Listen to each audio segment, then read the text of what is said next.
VVPAT यंत्रणेवर अविश्वास व्यक्त करत सोलापूर जिल्ह्यातील मार्कडवाडी या छोट्याशा गावानं निवडणूक आयोगाच्या यंत्रणेला आव्हान देत मतपत्रिकेवर चाचणी मतदान घेण्याचा प्रयोग आखला होता, पण प्रशासनानं बळाचा वापर करून तो उधळून लावला। प्रशासकीय दडपशाहीपुढे ग्रामस्थ हरले, पण या ग्रामस्थांच्या लढ्याला बळ देण्यासाठी आता शरद पवार या गावात आले होते। त्यांच्या पाठोपाठ राहुल गांधीही येणार असल्याची चर्चा आहे। एकूणच मराठा आरक्षणाच्या मुद्द्यावर आंदोलन सुरू असलेल्या आंतरवाली सराटीत शरद पवार जाऊन आल्यानंतर तशी आंदोलनाची ठिणगीचं वणव्यात रूपांतर झालं। तसंच व्यूहरचना मार्कडवाडीतील आंदोलनातून आखली जात आहे का, अशी शंका व्यक्त केली जात आहे।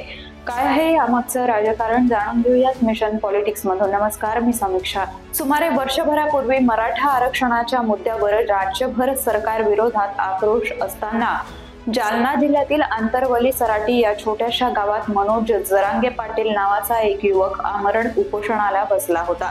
वडीगोद्रीच्या महामार्गावर रास्ता रोको करून जरांगे यांच्यासह शेकडो मराठा बांधवांनी आपल्या मागण्यांकडे सरकारचं लक्ष वेधण्याचा प्रयत्न केला, पण पोलिसांनी तिथं या आंदोलकांवर लाठीमार करून प्रकरण अधिकच चिघळवलं।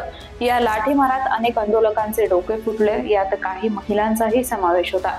तर पोलिसांच्या मते आंदोलकांनीच आमच्यावर हल्ला चढवला। आता खरं काय खोटं ते चौकशीतून समोर येईलच, पण राजकीय सोयीसाठी सरकारनं चौकशी ही दडपून टाकली आहे। मात्र त्यावेळी शरद पवारांनी आंतरवाली सराटी या गावात जाऊन उपोषणकर्ते मनोज जरांगे पाटील व इतर आंदोलकांची भेट घेतली। तेव्हापासून राज्यात मराठा आंदोलन आणखी तीव्र झालं। त्याचा फटका भाजपला लोकसभेत बसला असं मानलं जातं। आता विधानसभा निवडणुकीत महाविकास आघाडीचा सुपडा साफ झाला आहे। या पराभवातून आपल्या पक्षाला व महाविकास आघाडीला बाहेर काढण्यासाठी, भाजप विरोधात लढण्यासाठी कार्यकर्त्यांना एक कार्यक्रम देण्याची गरज शरद पवार यांना वाटते। त्यामुळे सोलापूर जिल्ह्यातील मार्कडवाडीत बॅलेट पेपरवर चाचणी मतदान घेण्यासाठी गावकऱ्यांनी सुरू केलेल्या लढ्याला पाठिंबा देण्यासाठी दस्तूरखुद्द पवार या छोट्याशा गावात गेले होते। त्यांच्या भेटीनं ईव्हीएम विरोधातील या गावची लढाईत आता मोठं बळ मिळालं असून मार्कडवाडीप्रमाणे राज्यातील अनेक गावात बॅलेट पेपरवर चाचणी मतदानाचं अभियान सुरू होण्याची शक्यता वर्तवली जाते। जर असं झालं तर शरद पवारांनी आंतरवाली सराटीप्रमाणे मार्कडवाडी या छोट्याशा गावात जाऊन पेटवलेल्या ठिणगीनं वणवा पेटण्यास वेळ लागणार नाही, अशी शक्यता जास्त दिसते। रविवारी शरद पवार यांनी या गावात जाऊन गावकऱ्यांची चर्चा केली। माळशिरस विधानसभा मतदारसंघातील हे 3000 लोकवस्तीचं गाव शरद पवार समर्थक आमदार उत्तमराव जानकर इथून निवडून आले, पण राष्ट्रवादीसह महाविकास आघाडीचा जो राज्यभर सफाया झाला व महायुतीला भरभरून यश मिळालं, त्याविषयी शंका व्यक्त होत असताना या गावानंही आमच्याकडून उत्तम जानकरांना जेवढं मतदान झालं त्यापेक्षा जास्त मतदान भाजपच्या उमेदवाराच्या पारड्यात कसं पडलं, असा प्रश्न उपस्थित केला गेला। त्यामुळे या गावकऱ्यांनी ग्रामपंचायतच्या मदतीनं गावात बॅलेट पेपरवर चाचणी मतदान घेऊन भाजपला किंवा राष्ट्रवादीच्या बाजूनं किती मतदान आहे हे जाणून घेण्याचा प्रयत्न केला होता, पण निवडणूक प्रक्रियेत या चाचणी मतदानाला कुठलाही थारा नाही असं सांगत निवडणूक अधिकारी व प्रशासनानं गावकऱ्यांचा हा डाव उधळून लावला।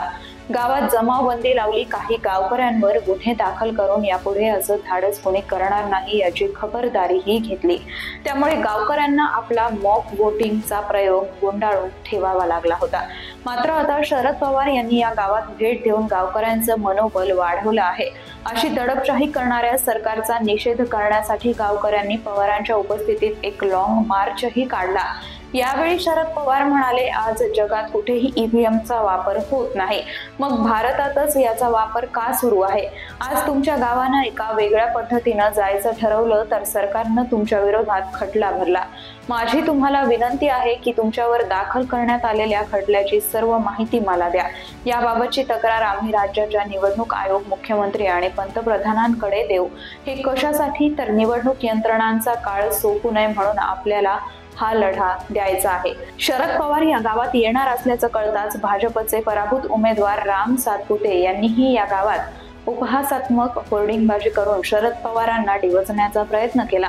या फलकांवर मुख्यमंत्री देवेंद्र फडणवीस यांचेही फोटो लावले होते। हे फलक हटवण्याच्या कारणावरून उत्तमराव जानकर व सातपुते समर्थकांमध्ये राडाही झाला। पण पोलिसांनी वेळीच हस्तक्षेप करून प्रकरण मिटवलं. एकूणच मार्कडवाडी गावातील चाचणी मतदानावरून राजकारण चांगलंच पेटलेलं आहे. सत्ताधारीही यात उतरले आहेत. तो संदर्भ घेऊन पवार म्हणाले, जोपर्यंत गावकऱ्यांच्या मनातील शंकेचं निरसन होणार नाही तोपर्यंत आम्ही हा विषय लावून धरू. मुख्यमंत्र्यांनीही या गावात येऊन गावकऱ्यांचं काय म्हणणं आहे ते ऐकून घ्यावं. त्यात वावगं ते काय आहे. लोकांच्या मनात निवडणूक आयोगाविषयी संशय व्यक्त होत आहे, त्याचं निराकरण केलं पाहिजे.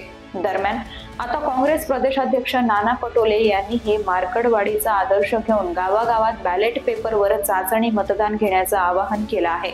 शरद पवार यांच्यानंतर राहुल गांधीही या गावात येऊन ग्रामस्थांचं मत जाणून घेणार असल्याचं बोललं जातं. विधिमंडळ अधिवेशनात ईव्हीएमचा मुद्दा उपस्थित करून विरोधकांनी गदारोळ घातला. त्यावेळीही आय लव्ह मार्कडवाडी असे बोर्ड त्यांनी झळकवले होते.